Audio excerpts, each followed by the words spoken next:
I know math is not the Conservative Party of Canada's forte. And the budget will balance itself. So,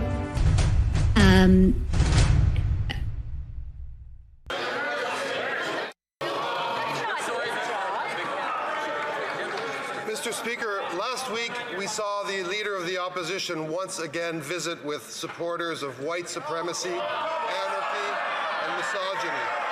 This has been a regular occurrence. He draws the admiration of people who dismiss the slaughter of children in schools.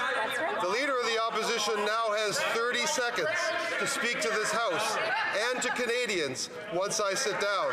I ask him to clearly disavow the views of these dangerous people. Will he do that? That is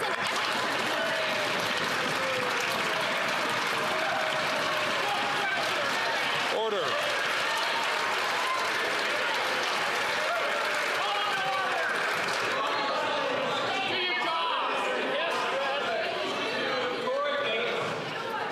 The Honourable Leader of the Opposition. I unequivocally disavow the guy who spent the first half of his adult life as a practicing racist, dressing up in blackface,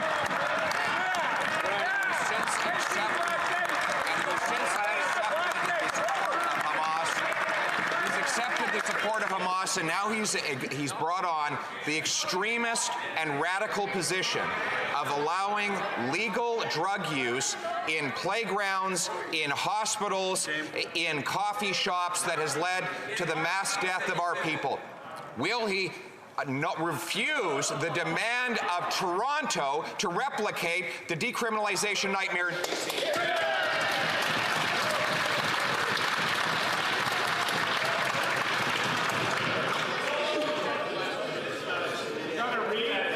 The Honourable Government House Leader.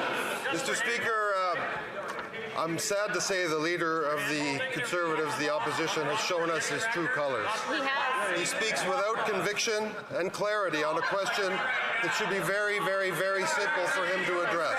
His silence speaks volumes. This is not leadership, Mr. Speaker. This is political cowardice. Yeah.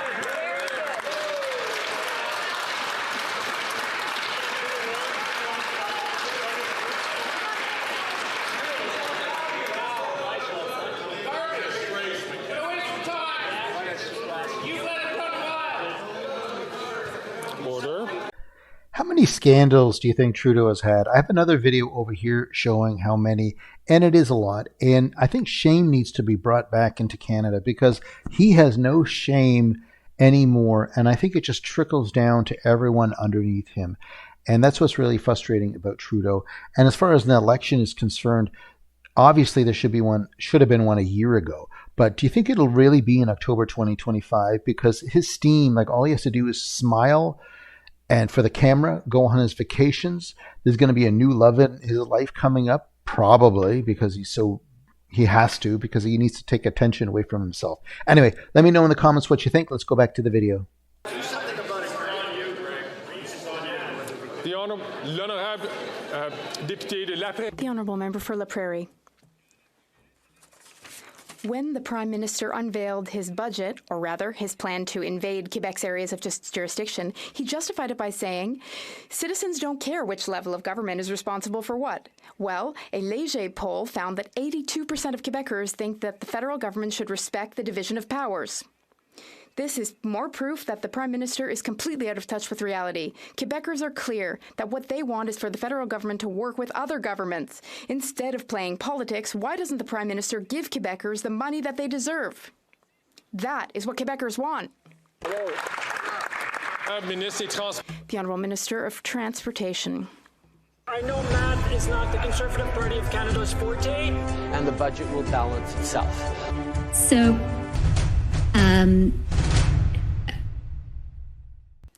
Mr. Speaker, in the budget, we are investing in housing. The Conservatives and the Bloc are complaining. They're going to vote against it. In our budget, we are investing in dental care. The Conservatives and the Bloc complain and will vote against it. Mr. Speaker, the bottom line is that these two parties will find different excuses to vote against this one budget. And if we were to listen to them, to either of them, then at the end of the day, Quebec would end up with nothing. The Honourable Member for La Prairie. Quebecers are not the only ones who are against interference. All the provincial and territorial premiers have added their signatures to those of the Premier of Quebec in a letter calling on Ottawa to respect our areas of jurisdiction, such as health, education, and housing. They are all calling for the right to opt out with full financial compensation from any federal intrusion outside its areas of jurisdiction.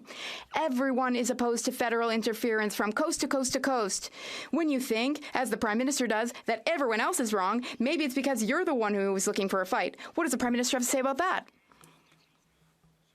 The Honourable Minister of Transportation. Well, Mr. Speaker, seeking to pick a fight? Well, the Bloc Québécois are the true experts. In fact, they have a PhD in picking fights, Mr. Speaker. Mr. Speaker, the Bloc is voting against our budget. They say it's important to help seniors, but they're voting against the budget. The Bloc says that we need to help Canadians, but they vote against the budget. They're complaining. They keep complaining. But they don't actually do anything. It's all talk, no action from the Bloc Québécois. The Honourable Member from Burnaby South. This government stood by while food prices and rent skyrocketed. This hurts people living with disabilities disproportionately. After making folks wait more than 3 years, they announced a disability benefit that's too little, doesn't cover enough people, and is going to be clawed back by provinces. People struggling to put food on their table have been given crumbs by this government. When will the Prime Minister get serious about helping people living with disabilities? The Honourable Deputy Prime Minister and Minister of Finance. Mr. Speaker, we are glad to be the first government, the first federal government. I know math is not the Conservative Party of Canada's forte. And the budget will balance itself. So, Government in Canadian history to put forward the financing for support for people with disabilities across our country. That is a milestone. It is a very big deal. Mr. Speaker, this is just the first step. We recognize there is more to do, including working carefully with provinces and territories, and we're going to do it. L'Honorable Député de Burnaby Sud. The Honourable Member for Burnaby South. This Liberal government is failing people living with disabilities. Les groupes luttons. Advocates for those living with disabilities are clear. The announcement of the disability benefit is just not enough. It's not working. $200, that's not enough.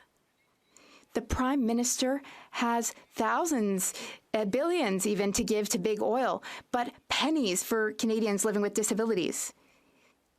Will he sit down with disability advocate groups and fix this problem? The Honourable Deputy Prime Minister and Minister of Finance. Mr. Speaker, our government is proud. We are proud to be the first federal government to come forward with a disability benefit for those living with disabilities. This is a major step forward, and we are proud of our accomplishment. And is Chrystia Freeland doing a good job? She is the finance minister and the vice president of Canada. And she is the one that just looks like her head is just spinning when she talks. It's always like trying to drag it on, never answer a question. And maybe they should have this I thought they would always do this. When they ask a question, say, do you mind after you finish it, if you give me 5 seconds to say if you answered it or not for our listeners? Because it is so frustrating. Everything is an infomercial with both of them. And that's something that I think needs to be stopped. Maybe the whole Constitution and the human rights and everything needs to be rewritten again after those two are gone, because this is just frustrating what they're doing. Anyway, let's go back to the video.